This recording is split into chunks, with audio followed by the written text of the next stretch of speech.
was fire, and so I'll take that. I'll take that as well. It was So are you okay? I'm learning how to be a cook.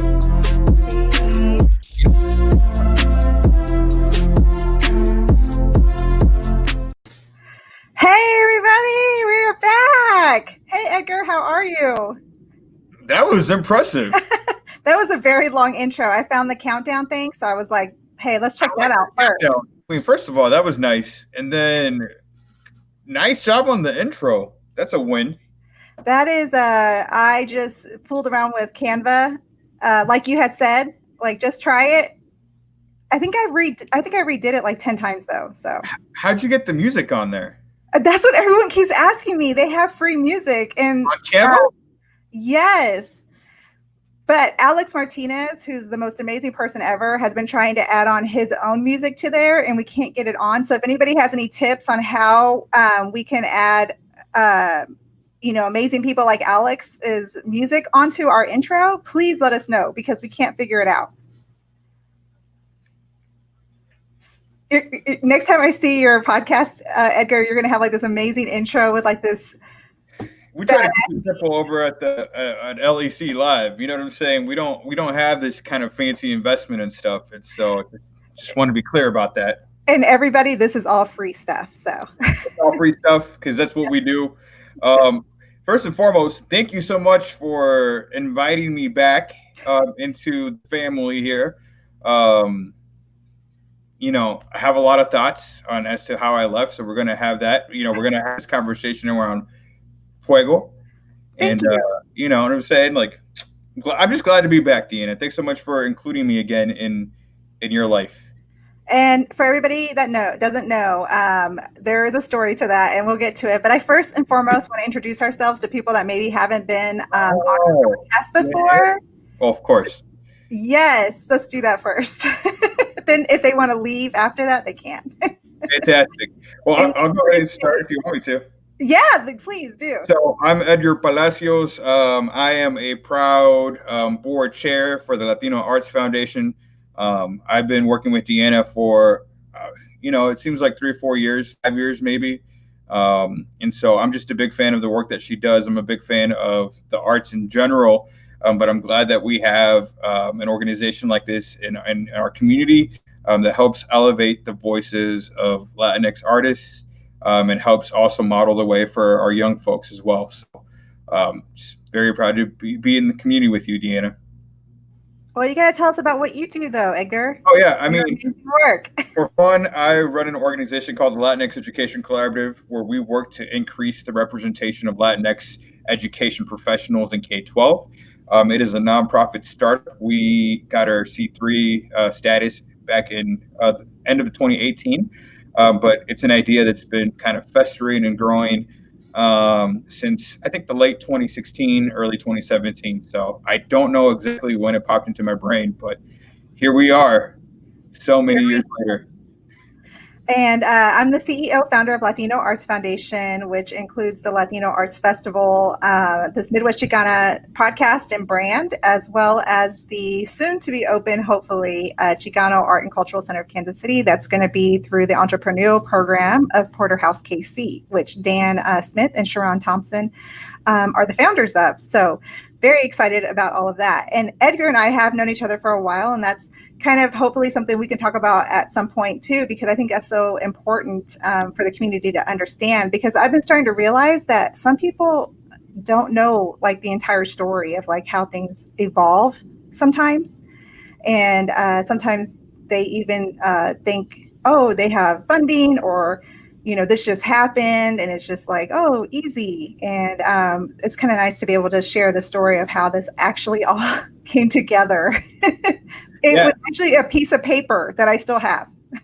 You've been doing this for a decade plus now, right? And so I know that you've been doing it out of pocket. And we're gonna change that. Hopefully, we're gonna shift that a little bit. I know you have a lot of supporters out there that we'd engage and tap into because the work that what you do is great and fantastic. And so I know people want to support it. We just got to give them an opportunity to do so. But we'll talk about that. Yes. We'll talk about that. Tell me a little bit more around Fuego. What do you want it to be? So, first and foremost, we used to be on Chingon, right? Edgar and I started that. That was at the beginning of the decade. That was the beginning of everything. I kind of see that as the springboard that started everything. And as you see from the intro, since that time, which was almost 3 months ago, a lot has happened and a lot of people have been included on this platform, which is so amazing to see that intro because it's kind of cool to see all those amazing Latinas and Latinos on there. But so I was amazing. I loved having this conversation with you, and that's why we're back. But I also knew that there was a need for Latina and Chicana voices to be risen. And I wasn't sure how we were doing that or how I was doing that well enough in the platform that I was using. So we went to Chicona, and that's where we now have 5 co-hosts that have agreed to come on like pretty much steadily. And then every so often someone else will ask if they can just come on for one. And they're like, yeah, heck yeah. And then now, because of the amazing podcast that we had just the other day about workplace bias and discrimination, we actually created a Chicana Latina segment of Chingona that is going to be happening twice a month. And Irene Carrillo is part of that. What? I got that to happen. Yeah. I mean, Irene has a lot to say. She is one of our foremost community leaders. So I'm glad that she's participating and getting her voice out there too. Absolutely. And she was a little worried because, everyone is different ages. And I was like, Irene, my gosh. And it's kind of amazing to see that, especially with me and Deoslin, we are 2 people that she rose to the top, not even realizing what she's done. And I'm like, you are the reason why we're here. You're a part of this story. And so, yes, you're always need to be here, to help the community. I'm part of that crew, so we have an Irene Carrillo fan club here at Fuego and at the Midwest Chicana. So I love it. I'm glad that she's participating and a part of this conversation and part of the community as well. Absolutely. And to go back to the Fuego and how we came up with that, I did ask Edgar to come back because I felt like we're doing this amazing stuff with the Latinas and Chicanas and the Chingonas, and it was just phenomenal. But then I missed our conversations because you and I are tired. Yeah. I got angry at one of our podcasts one time, and it was too much for people to handle, and so I got fired. And so since then, I've learned how to control my emotions. Not really. And so I plan on being fired again. But until I get fired again, like here we are. You will not get fired again. If anything, you'll probably take this over, and then I'll just be like, okay, bye. I don't have your voice anymore. Because we started our One Kansas City Radio segments that are just broadcast, and we're going to use this one too. But his intro was fire. Mine was like, oh, hey, everybody, how are you doing? Hey, and Edgar just came out like blasting. I'm like, yeah, you don't need me here.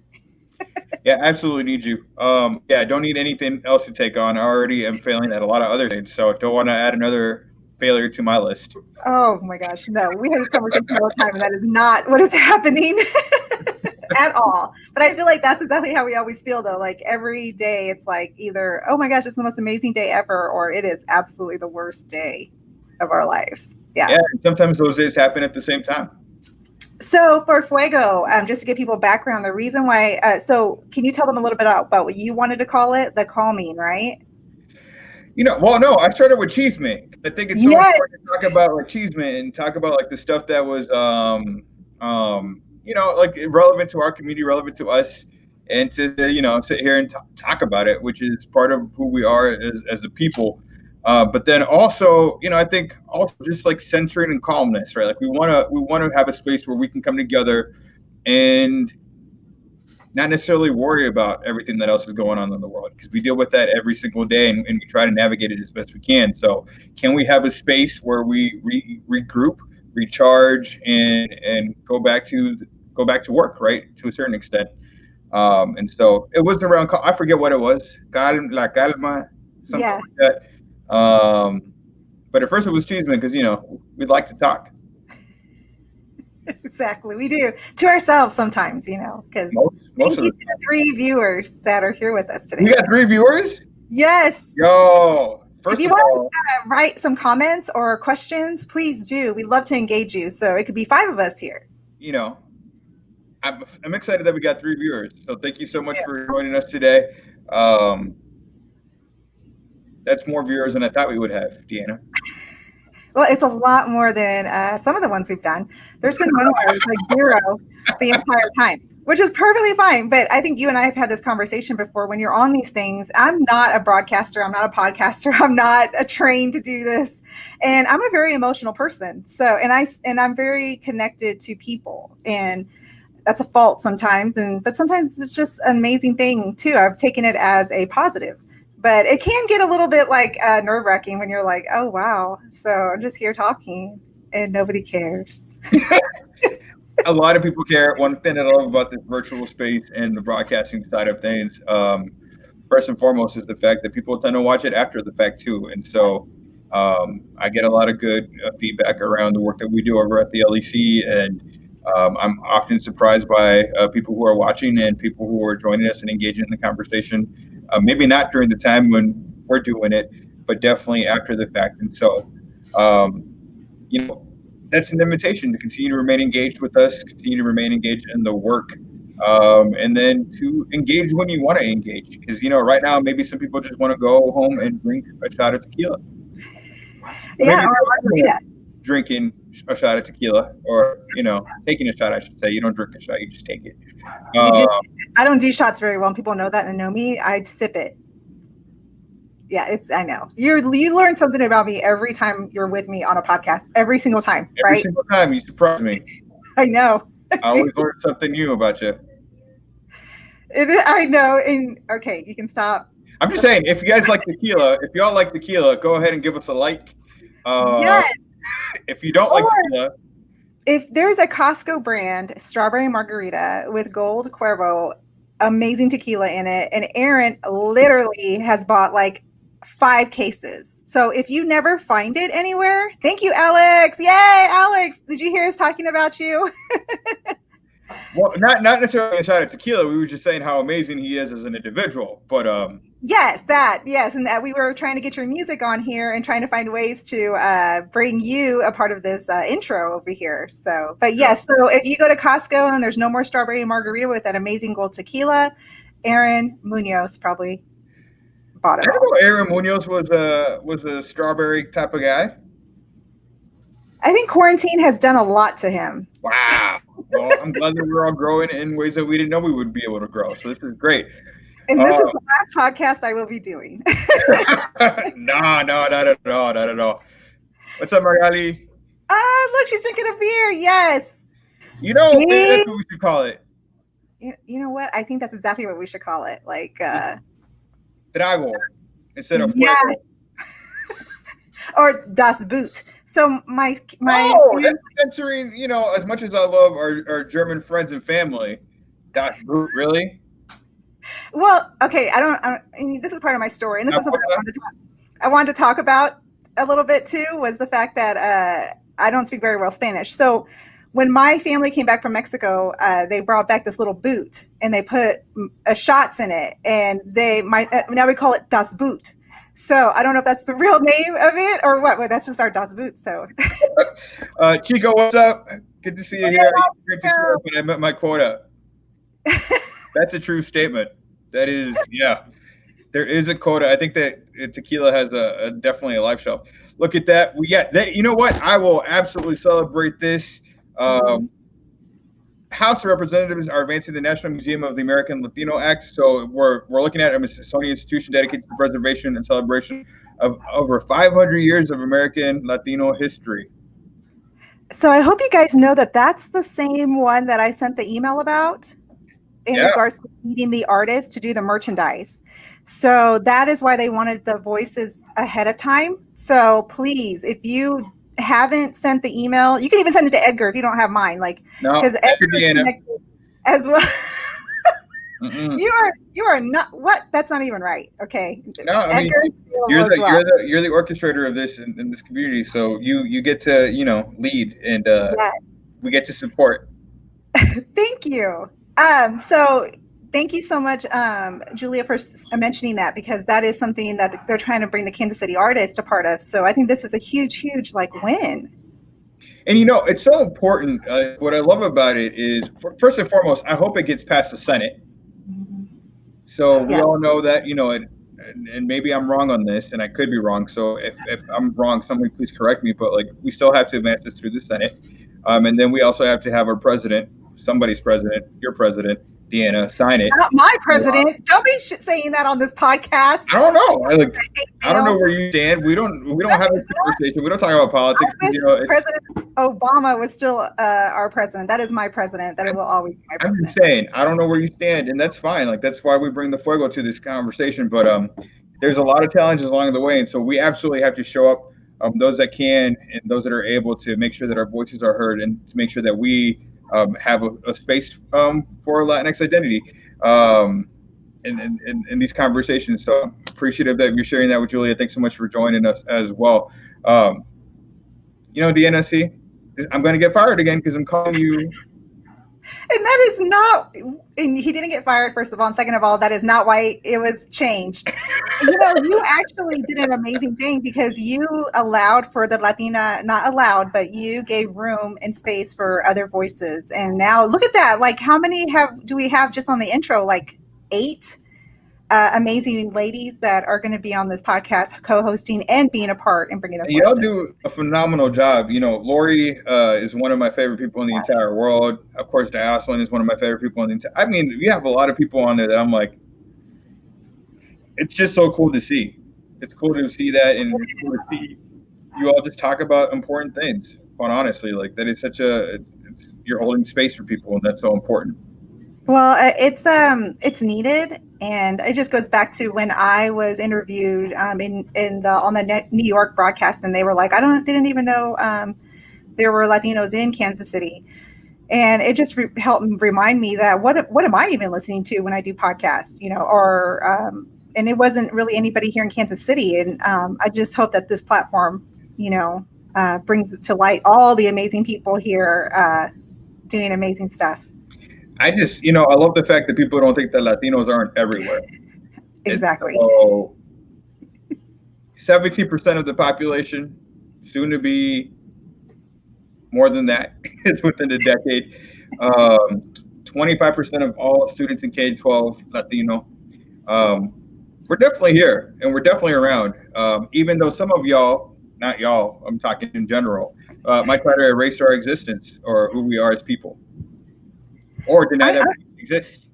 Exactly. And as you can see, just from this, the comments that we're getting here, like, this is our people. These are our peoples right here. Like, this is, and to be honest, it's like, sometimes I don't even care if people don't know that we're not here, because we're doing such amazing work and amazing stuff here for our own communities. It's pretty badass. Oh, I think I care that people know that we're here, because I think, it's so easy not to provide resources for people you don't think exist. Yeah, that's true. It's so easy for people to be like, well, we don't need the supports in the Midwest, or we don't need the supports in Kansas City, because like, they're only a tiny sliver of the population. And so my challenge to people is, like, by elevating the voices that you're elevating, and making sure that people have a platform to share what they're working on. That's so important, because it builds that community that we desperately need, not just here locally, but across the country and regionally, right? And so, and you have some really cool people who are doing amazing work. So I'm just like, it's so important that we see ourselves reflected. Okay, so let's get to the topic that we kind of talked about. We were going to do this on our segment we were going to air, and then we ended up talking and didn't get to that topic at all, which is usually what happens. So I've been thinking a lot about the fact that, especially with some of the Netflix shows that are out right now, and I think you and I talked about that in regards to never being enough, not being enough in anything, right? It's like, you're Mexican, you're not Mexican enough, you're not white enough, just like it's 2 years since the Netflix show came out, and it's like these pop-up reminders of these memories that come up. And just talking to other people and having this community of people that are all in the same boat like I am, and thinking, how will this ever change? Will you ever be accepted for who you are as a person and love the beauty that you have for both.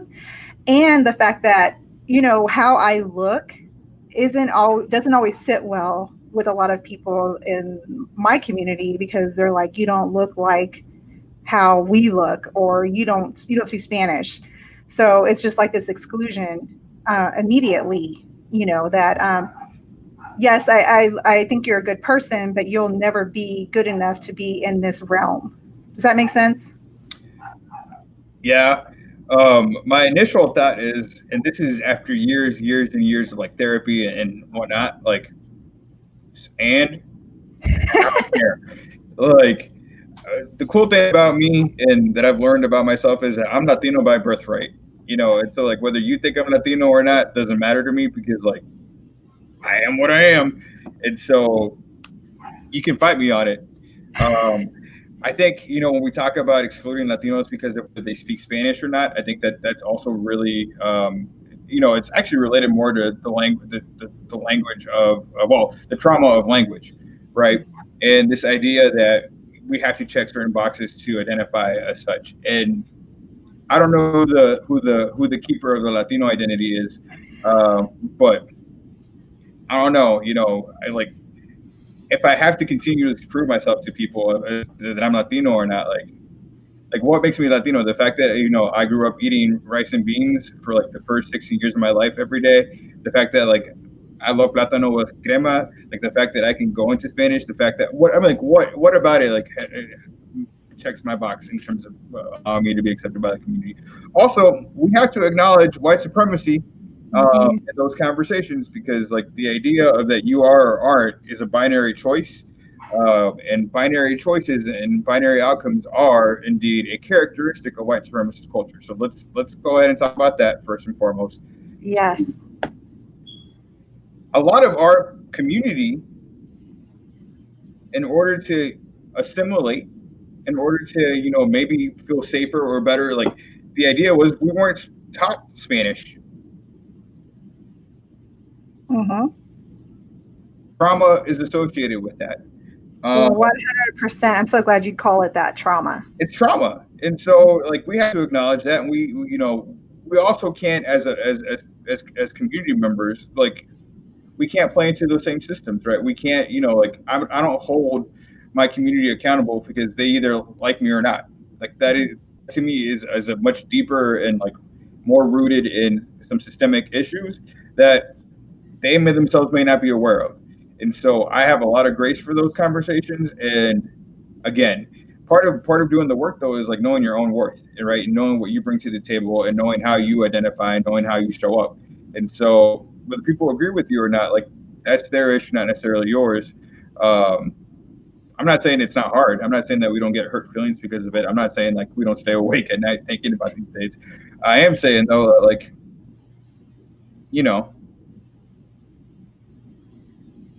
you're Chicana, and so like if people want to tell you that you're not, like that's awkward for them. Yeah, one of the things, and I don't think I've ever said this out loud except on Facebook post when my she's my sister, but not really my sister, would call it out, especially on my birthday. So they called me Mexican Barbie pretty much my entire life. And I think, at first it was like an, embarrassment and, oh, what do I change to make that different? And then I think I've just come to terms with like, it just is, just, I don't know, almost in my own brain, like making it okay, right? And some of that is rooted in anti-Blackness and rooted in colorism, which is also rooted in anti-Blackness. And so this idea that, again, like we have to acknowledge within our communities, like we are predisposed to those conversations and they're rooted in that space. And not necessarily you being called Mexican Barbie, but the reality is like, because of your fair skin, like you have privileges that others don't. Yeah. And can I tell you that Christella, I met her at an event. Oh, that's a whole other story. Didn't get invited to, but me and my husband showed up anyways, and got to meet her. And she called me that. What'd she say? Oh my God, you look like Mexican Barbie. So I guess my question to that would be like, what does Mexican Barbie look like to you? Right. Exactly. Also, can Barbie be Mexican? Well, yeah, of course. I mean, The fact I don't that know. does Barbie have a nationality? I mean, all I've known her as since I was growing up was white. So that's all I had: blonde hair, blue eyes, a white Barbie. So I mean, to have a Mexican Barbie, well, and I think there were some brown haired one, growing up too. I think. I don't know. I could be I wrong. think it's important, like we understand that however people want to put us in, like if people want to put us into a box, that's not necessarily your box. And so like you have to understand who you are, and that takes a lot of years of work. It really does, because I'm still working on it myself, and it is easy to say, yeah, it is your box, or I love that you can say that, and I wish I could. I want to say that, and I think I do, but at the end of the day, I think about it and go home and think about it, and I think, okay, like what could I have done? Like what can I do different? What am I not doing right? And then again, it goes to the end of the conversation. Like I'm just me. I push you on this all the time, like I push you on this and you push me on this, and this is where our conversations like sometimes get heated, which is around the idea of like recognizing your privilege, naming it, and then more importantly, like what are you doing with your privilege to build access, not just for yourself, but build access for others in the community that may not have the same level of privilege. Absolutely. That's a whole new conversation. Sometimes when I hear like that whole, around like Mexican Barbie or whatnot, like people maybe are just acknowledging your privilege, right? Yeah, exactly. But at the age of 10, you're like, You don't know, right? Like you don't like know what to do with that. And then you're right. It sticks with you for the longest time, and it is a daily practice. You're like, okay, cool. Well, then, what are they actually saying? What are they recognizing, and what am I doing about it? Because there's a lot of people out there, particularly in. I remember I have a nephew who is dark skinned, right? And I remember, I'm going to put my poor mom on blast. Forgive me, Mom. I remember my sister and her getting into an argument around being like, oh, he's a little darker, than I expected. And my sister was like, what do you mean by that? And so, part of it is like we have to acknowledge that there are people that don't look like Mexican Barbie in our community that don't have the same access or privilege. And like that's to me the harder conversation to have sometimes. Absolutely. And now that we got deep in conversation, let's roll it back to the tequila and margaritas and being able to sit on your porch and just hang out. Well, I mean, I feel like I think just since I started this podcast, I think every conversation I have, and I was trying to think about that, and why I think Fuego is so important is because I felt like we do a lot, and you too, a lot of conversations that are hard and needed, very, very much needed. But then I also think that we also have to talk about the good things and the fun things and what our community is, and how we can just relax and talk about things like, when are you going to go drinking again? I don't know. With people, not anytime soon. No, not with people. That's not what I'm saying at all. No, I mean, I think that let's talk about that for a second. Like, do y'all trust people out there? Yeah or nay? I want to understand, because every time I look outside my window, I see people hanging out and like having the time of their lives, as if we're not in a global pandemic. And so I actually would love to hear from our audience. Like, are you out there? Are you hanging out? Are you having a good time? Tell me. Not to like out yourself in a negative way, but to be like, just tell me like how you're navigating through that, because I am terrified for my life. Okay, I feel the same way, Edgar, and I feel like because we've been inside the house since March. We go to the store, things like that. And we see my in-laws and things, family, but we're not out like getting a drink at the bar or getting tacos at a taco stand somewhere, or doing anything like that. And sometimes and then sometimes in the feeds on Facebook, they're just like, support your businesses, blah blah blah, and I really do, but I do takeout. I don't sit there and do drinking there or eating there. I went to one restaurant and sat outside, and I was so uncomfortable. I was social distancing. I was doing everything that we're supposed to be doing if we're out and about, and I just still felt uncomfortable. Yeah. And I see groups of people, so There's a bar down the street from where I live. I'm not going to name it because I don't want you to get sued. Because I don't got that kind of money. But people were absolutely not following social distancing protocols at all, like even outside. And I was like, okay, am I wrong? Am I doing something? And so I don't. When are we going to drink again? I think people. I don't know. You know what I really every night. Yes, exactly. No, I know.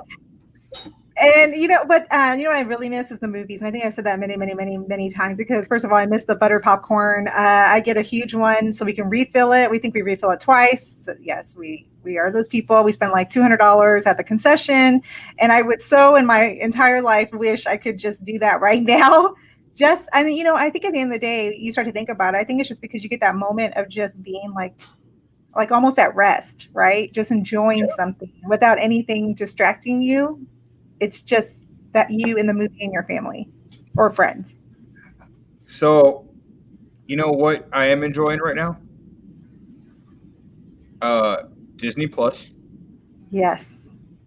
Didn't know it was a thing until recently. And I finally watched Captain America. Did you like it? I was entertained. So are you a Marvel or a Marvel DC fan? That's yes, I enjoy. No, you know what? I think I enjoy Marvel. Like I enjoy the movies. Like I think for me, it's a great escape of everything else. I enjoy all the action. I also say that they're way too long. Like we can cut some of those movies down by like maybe 15 to 20 minutes, right? 20 minutes. How about like 45? I'll give you 45. I was trying to be fair to them because there's a lot of story to be told. But I'm also watching. I just finished watching this series on Netflix called Indian Matchmaker, and I was fascinated by it. Could you not stop watching it? Like I tried to stop watching it. Right. Can I also tell you one of my favorites? And everybody over here, again, are going to be like, what the hell? I am in love with the DJ Pauly D. And oh my God, what's it called? And it's on tonight. And I can't even think of the name. Now I have to find it because I don't want to disrespect him at all because I absolutely love him. You don't want to disrespect DJ Pauly D? That's so kind of you. I know. Thank you. I appreciate that so much. I told you, you learn something new about me all the time. So I had no idea that you were like a DJ Pauly D thing. Oh, I had memories pop up of when he was here. Don't think I wasn't raging. Like, seriously. I was like, this is the best concert or DJing I've ever seen in my life. But then also, I just love DJ concerts. I love concerts in general. Like right now, again, I will spend $200 on a ticket to go to a freaking concert if it was safe. I miss them so much. I think that Marissa just called it Another Shot of Love. Is that correct? That's see, I knew we had people out there that loved it. Yes, Another Shot of Love. Thank you, Marissa. So explain the premise. Is there one? On the show? Like, are they like trying to find people to love or no? Or is he trying to find somebody to love? First of all, they're in Las Vegas, which I absolutely love Las Vegas. And second of all, they are pretty much filming at Dre's, which I have not been to Dre's. I've sat next to Dre's. I've wanted to go into Dre's. D-R-A-I-S? Huh? Dre, is it D-R-A-I-S? Uh-huh. D-R-A-I-S, yes. I thought that was called Dre's. What? No. Okay, I've been watching the show. People call it Dre's. No, you're probably right. No. Like, here I am being like, yeah, I'm going to Dre's tonight. Apparently not. So have you been there? Yeah, I think I have. So how was it? I mean, from what I can recall, it was fun. It looks like it's a lot of fun. It really does. Vegas can be fun if you do it well. That is so true. I'm not a very good, I'm older now. I'm going to be 45. So yeah, I think I think for Vegas. And anyways, I get up at 4:00 in the morning and then I fall asleep at 8. So my husband can go all night. Yeah. And my husband can go all night. Like he can go from when we get there, drop off on the plane Friday and leave on Sunday. And he has not slept the entire time. up all Yeah, night. I don't have that kind of energy. I will say I wake up at 4 because it's like 7 o'clock our time Yeah. or 6 o'clock our time. And so Mm-hmm. that's when I typically wake up. I will say that I do enjoy gambling from the hours of 2 to 4 in the morning. So you do like gambling. Where do you go? Well, so I love, wow. I love just lots of, so I play slot machines, of course. I got to play the slot machine. Huh? Which type? I like the cool electronic stuff. And I Okay. typically find like the weirdest ones that I can like put the pennies but do the max bet. And so that's one thing that I love to do. I also love to play roulette. Roulette is my favorite casino game in the world. Oh my God, you're a chance taker for sure. I cannot do I those. don't know if I'm taking chances as much as like I pretend that I know what I'm doing. And roulette would probably be the easiest one to do that with. There's a strategy and a skill to it. You're gonna have to tell me someday because I do not know anything about that. I would just like be like, here, number 5. I play the colors. I play like the lower third. Like I try to divide my money as such. Have a lot of fun with roulette. Roulette is my favorite thing to do. So do you do this in Kansas City too, or is it just when you go out of town? Do I do it in Kansas City too? I love 7th Street Casino. Not gonna lie. So you would catch me there sometimes. Well, before pre-pandemic, you could catch me there. I've had a lot of. How is it? I mean, it's smoky. I love that. That's what you remember. It's definitely smoky. Hop in, like when I leave my mother-in-law's house, like at 5 o'clock. Hop in, and then when I leave my mother-in-law's house, it's hop in. So. Isle Capri is okay. Okay. I do like the Hollywood Casino, but I also think it's like way too. It's Hollywood Casino is like the closest for me to Vegas. Quite honest. I think the Ameristar here is kind of like a fake Venetian. I don't know. That's how I feel about it. That's just me. Harrah's, Yeah, I would say the same thing about Harrah's. Yeah, they have pretty good concerts, but that's about it. There's clubs there. Yeah. I know that. Yeah. Salt Nights. Yeah. Yeah. You can spend a lot of money there. Yeah. I don't have money to spend, so like I pretend. So I really try to so the way that I gamble is really sad. I take 20 with me. Okay. And I try to spend that 20 as sadly as possible. But does it make it pretty far? It can if you play like slot machines. I like playing penny slots because of that. Because like the 20, I feel like a million because I got 2,000 credits. I'm like, this is great. This will take. You know my favorite place to play slot machines? Tell us. Mexico, Tijuana. Say, I've never been. So awesome. Is it? Yeah, I would highly recommend it. Okay, so after the pandemic, we have got to go that way. I'm definitely wanting to go to California anyway, so. Go across, it's easy to go across to San Diego. Oh, it used to be. Yeah. Lots of things have changed since then. Lots of things have changed since you could just go across and play. Well, I used to work at, I started at Station Casino when it first opened. So I was a waitress there. And then I did Isle of Capri when it was Flamingo. So I waitress there as well. So it was pretty cool. It's just one of those things that you're like, I don't know, at a certain age, I don't know. I was like 20 something. I was like, yeah. If I could do anything in the world outside of what I currently do, I'd love to be a pit boss. Really? I could totally see you as a pit boss. Yeah, I would have so much fun just like standing right there and like pretending I have power. That'd be so much fun. I could totally see you doing that in Vegas too. I would have a blast being a pit boss in Vegas. Yeah, that would be, there's still time. No, there's not. No, some dreams are meant to sail. You sailed that one. You'll just dream about it. That's it. It's good to have dreams too, right?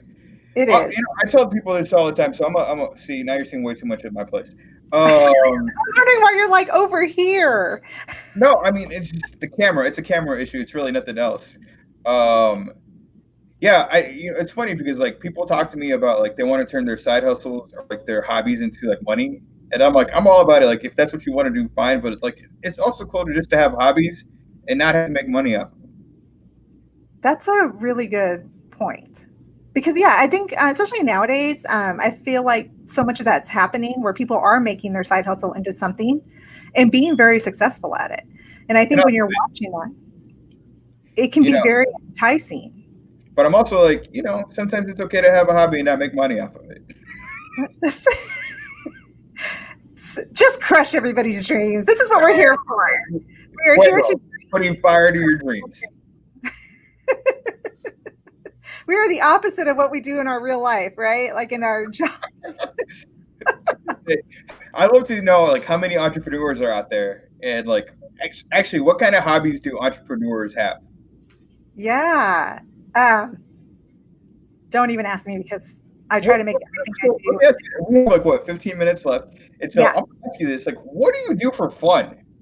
Who? You. Me? Oh God. Oh, can I tell you pre-COVID, and things are changed now? Okay, and I'll ask you the same thing. Yeah. So I'm just going to tell you something. We absolutely love the Quaff. Like the Quaff is our family.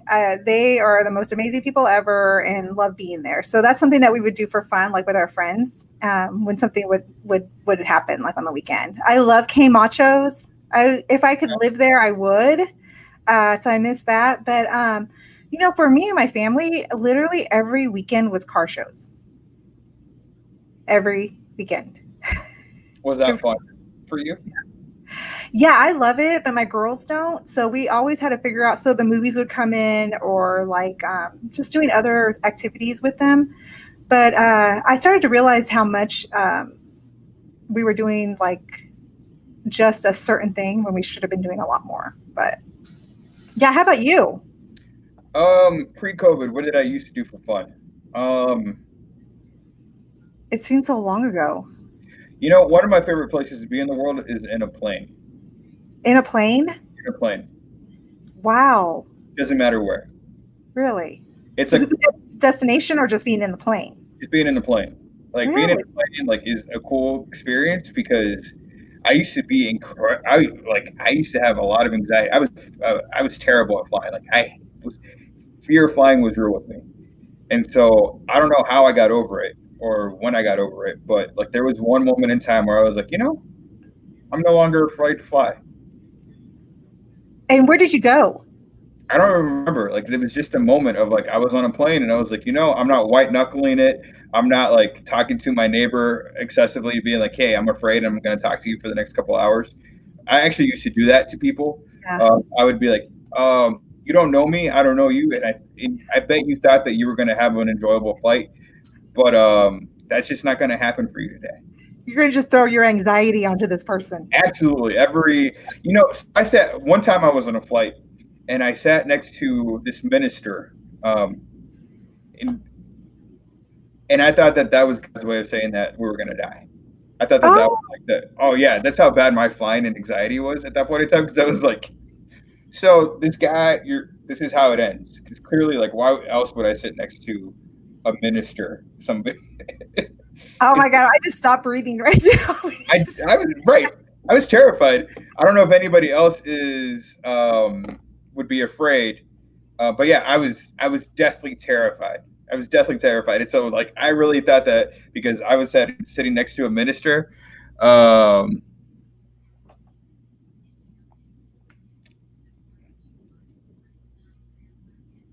know. Sorry, we're reading. We just cut your story off, Edgar. No, it's fine.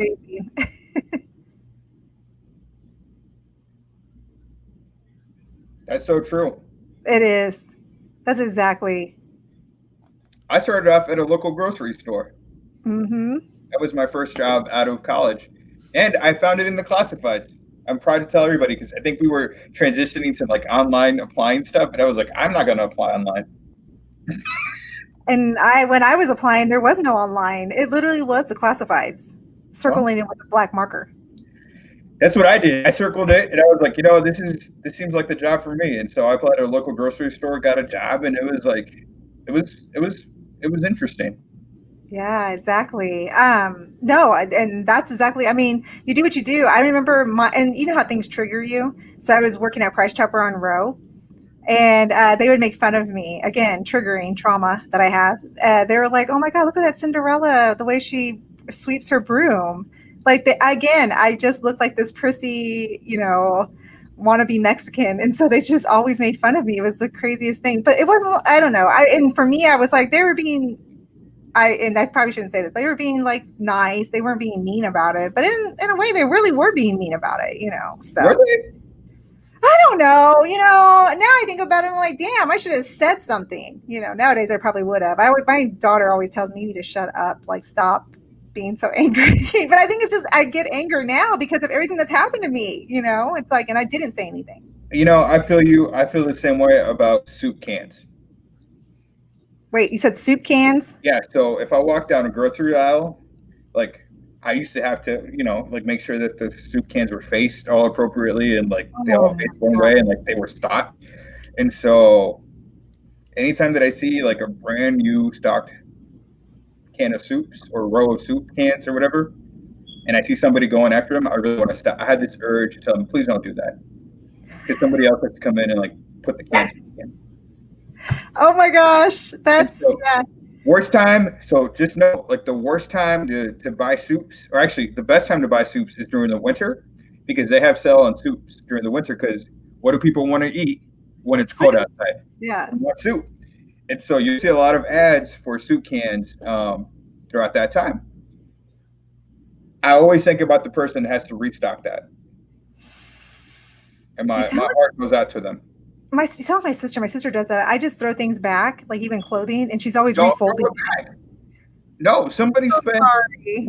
You should apologize. Like this. I should. I mean, I've been a server. I've worked at Gap. I've worked at everywhere. Up and down. Yeah, that man. I told you, I'm 45 years old. Yeah. Wait, did you wait at Up Down? Not this was actually a store. It was a clothing store.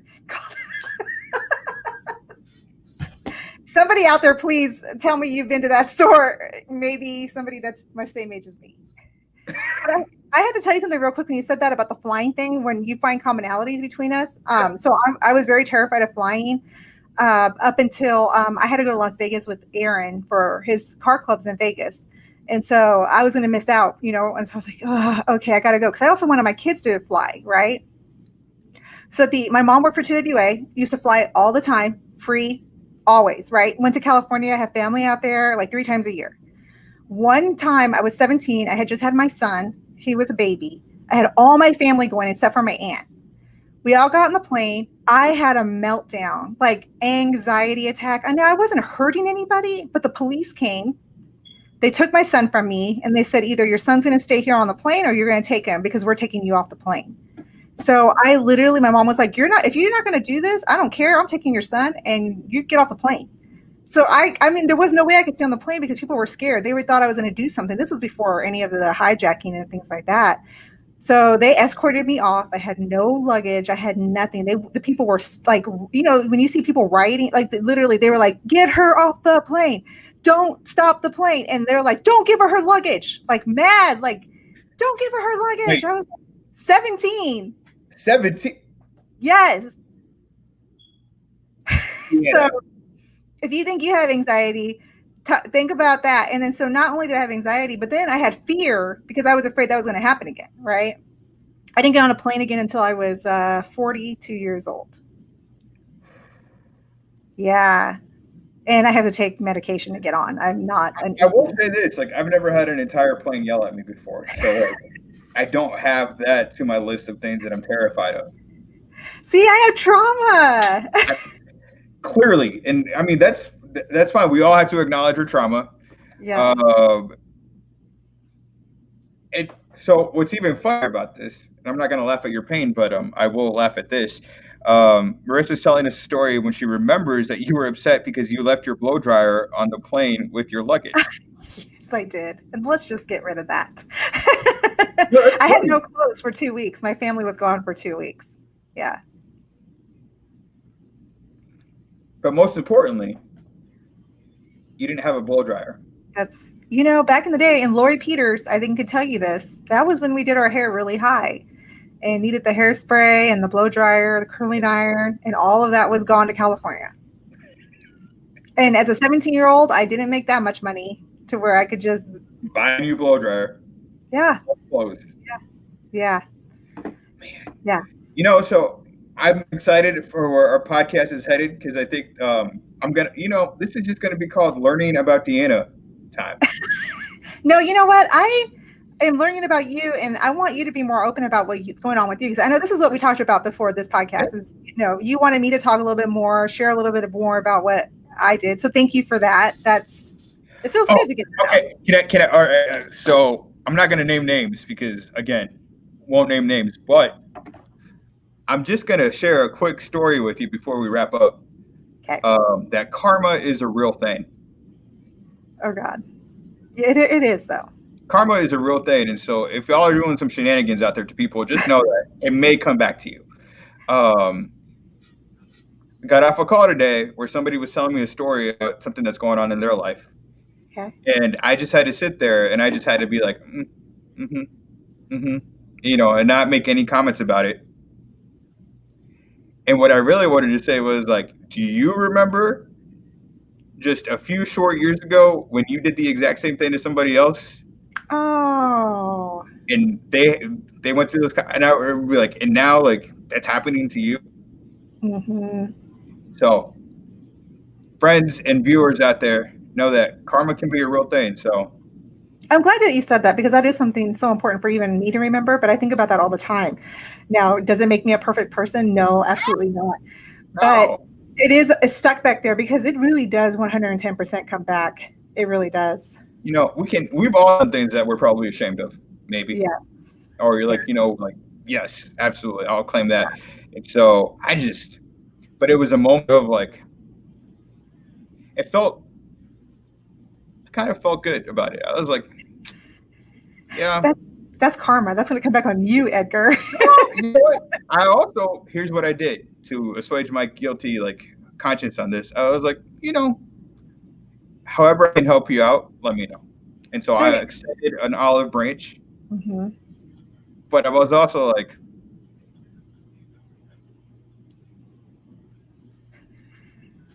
this is like how this, and for viewers, this is what happens. Like off like what we do, just normal day lives. Can I just ask our viewers if you're out there? If you're out there, I like that you said that. If you're out there, how many of you enjoy being petty? Because I want to talk about pettiness next week. Oh, I love that. Okay, I'm gonna put that in the comments before we get out. I want do you enjoy being petty? One. Do you enjoy when others are petty? Two. And how do you feel about being petty just in general? Is it a good thing? Is it a bad thing? How have you been petty? I want to actually talk about that because there is a small side of me that enjoys. Oh, look, by the way, Laura just got me frosé from Tannin. Did she hear you talking about alcohol? No, she didn't hear me, but I appreciate that she loves me enough to bring me frosé, which is one of her favorite drinks. Okay, and where'd you get that from? Because that looks amazing. That's from Tannin Wine Bar, one of our favorite spots. So I'm gonna have to try it. I love. Talked about drinking. Look at you. You spoke this into existence. Das Boot did. Das Boot did. So anyways. Das Boot. He's the one that did all of this. So yes.